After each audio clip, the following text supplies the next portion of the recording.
రంగంలో సాటి లేని వైద్య నిపుణులు డాక్టర్ చావా ఆంజనేయులు గారు, Asian ENT and laser treatment centre, Hyderabad. మనం చదువుకోవాల్సిన టైంలో బాధ్యతలు ఎక్కువ. 10th లో నాకు చదువు వాల్యూ తెలియలేదు. అంటే చదువుకో అని చెప్తుంటే నేను చదువుకునేదాన్ని అంటే 10th లో బాగా చదివాను ఇంట్రెస్ట్గా. ఇంటర్లో వదిలేసా. ఇప్పుడు చదువు మీద పీకల దాకా ఉంది చదువుకోవాలని. కానీ టైం దొరకట్లా అంతేనా? సో ఎవ్రీడే ఉంటాయా మీకు ఈ ప్రోగ్రామ్స్? షూట్ ఏమంటారు? షూట్స్ అయినా ఈవెంట్స్ ఎవ్రీడే అంటే సీజన్, ఇప్పుడు అన్ సీజన్ కాబట్టి ఉండవు, సీజన్ టైంలో ఉంటాయి, రెగ్యులర్గా ఉంటాయి. నేను ఒకటి అడుగుతా దీన్ని, అంటే ఇది అడగకూడదేమో నాకు తెలియదు. కొంతమంది ఇంతకు ముందు రోజుల్లో ఇలాంటి ఈవెంట్స్ చేసేవాళ్ళు ఏంటంటే సో న్యూడ్గా చేస్తుంటారు, ఇలా చేస్తుంటారు అని విన్నాను. సో అలాంటివి మీకు మీ వర్క్ ఏమైనా వచ్చాయా? చూసారు అలాంటివి ఏమైనా ఎప్పుడైనా? అంటే ఇలాంటి ఈవెంట్స్ కూడా ఉంటాయట, మనకు మీరు ఈవెంట్స్ చేస్తుంటారు కదా, సో ఇలాంటివి ఉంటాయట అని ఎవరైనా అన్నారా? అన్నారు. సో ఉంటాయని తెలుసు కానీ నాకు ఇది ఇలా ఉంటుందని తెలియదు అసలు. నా ఫ్రెండ్ చెప్పే వరకు తెలియదు నాకు. మరి అలాంటప్పుడు అంటే ఇలాంటివి ఉంటాయని తెలిసి కూడా దగ్గర సిమిలర్గా ఆ జోనర్లోకి వెళ్తున్నాం కదా, మనల్ని కూడా అంతే రాంగ్ వేలో అర్థం చేసుకుంటారేమో, మనకి ఇది కెరియర్ చాలా డ్యామేజ్ అవుద్దేమో అని అనుకోలేదా? అనుకున్నాను కానీ తప్పదు కదా. అంటే నాకు ఆ టైంలో మనీ ఇంపార్టెంట్ నాకు. మనీ ఉంటేనే రెస్పెక్ట్ వస్తుందని అర్థమైంది. మనీ ఉంటేనే మనోళ్ళు కానీ పరాయోళ్ళు కానీ వచ్చేది. ఆ టైంలో నాకు ఆ థాట్ తప్ప ఇంకే థాట్ లేదు. అంటే అందరూ వదిలేసి వెళ్ళిపోయారు. చదువు, మా తమ్ముని చదివిలేదు, నన్ను చదివిలేదు. నేను కూలి పనికైనా వెళ్ళి మనీ కావాలి ఫస్ట్. ఇంట్లో సర్దిపోయిన తర్వాత, అంతా సర్దుకున్న తర్వాత ఇంకేదన్నా, అది ఏ పని అయినా సరే అని డిసైడ్ అయిపోయాను. బట్టల షాప్లో పని కానీ, కూలి పని కానీ, ఇంకేదన్నా. కరెక్ట్గా అదే టైంలోనే ఈవెంట్స్ వచ్చింది, ఆఫర్ వచ్చింది. సో అప్పుడు అంటే నువ్వు ఈవెంట్స్ వల్లే మనీ సంపాదించాలి అని ఫిక్స్ అయ్యావా, లేకపోతే నువ్వు ఇంతకు ముందు అన్న ఏ పని అయినా చేస్తా అనేటప్పుడు చాలా పనులు ఉన్నాయి కదా, సో ఈ పని ఎందుకు ఒప్పుకోవాల్సి వచ్చింది? అంటే డ్యాన్స్ మీద కొంచెం ఇష్టం ఉంది నాకు చిన్నప్పటి నుంచి. సో దానివల్ల ఇట్లా వెళ్ళిపోయాను.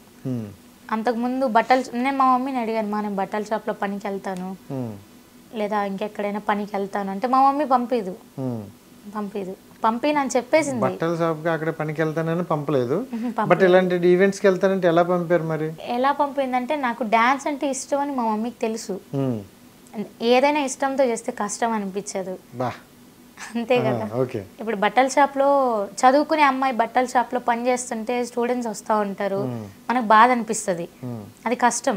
డ్యాన్స్ ఫీల్డ్ అయితే మనకు డ్యాన్స్ అంటే ఇష్టం కాబట్టి మనీ వస్తుంది, సో అది నీకు ఇష్టం కాబట్టి నువ్వు చెయ్యి అట్లా నింది.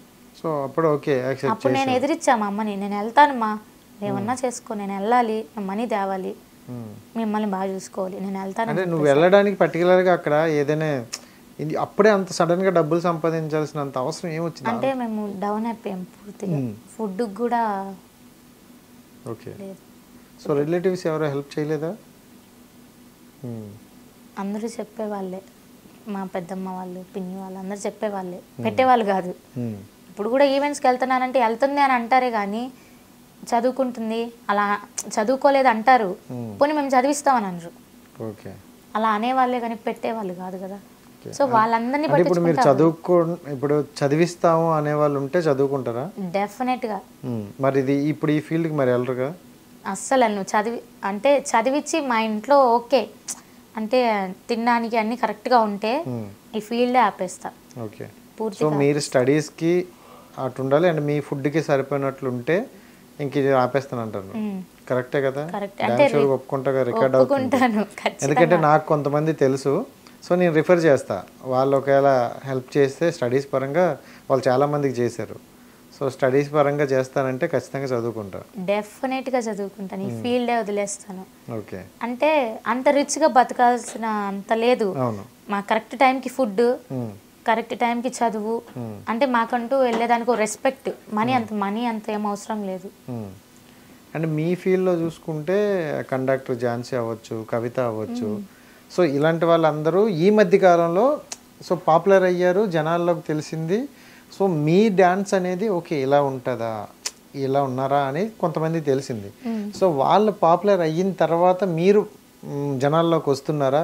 సమ్ ఇంటర్వ్యూస్ అవ్వచ్చు, సోషల్ మీడియా అవ్వచ్చు, వాళ్ళు పాపులర్ అయ్యారు కదా, మనం వెళ్ళాలి అని వస్తున్నా. ఫేమస్ అవ్వాలని థాట్ లేదు, బట్ ఫేమస్ అయితే కొంచెం మనీ, అంటే ఇంకో 10 చోట్లకు పిలుస్తారు మనల్ని, డ్యాన్స్కి కావచ్చు, సంథింగ్ ఇంకేదైనా యాక్టింగ్ ఫీల్డ్కి కావచ్చు, అలా పిలుస్తారన్న థాట్తో ఇలా వస్తున్నా, ఇలా రావడం జరుగుతుంది అంతే. ఫేమస్ అవ్వాలని అయితే నాకేం లేదు, అందరు అమ్మాయిలాగా చదువుకోవాలి, ఇంట్లో ఉండాలి, హ్యాపీగా ఉండాలనే ఉంది, బట్ హ్యాపీనెస్ అయితే లేదు.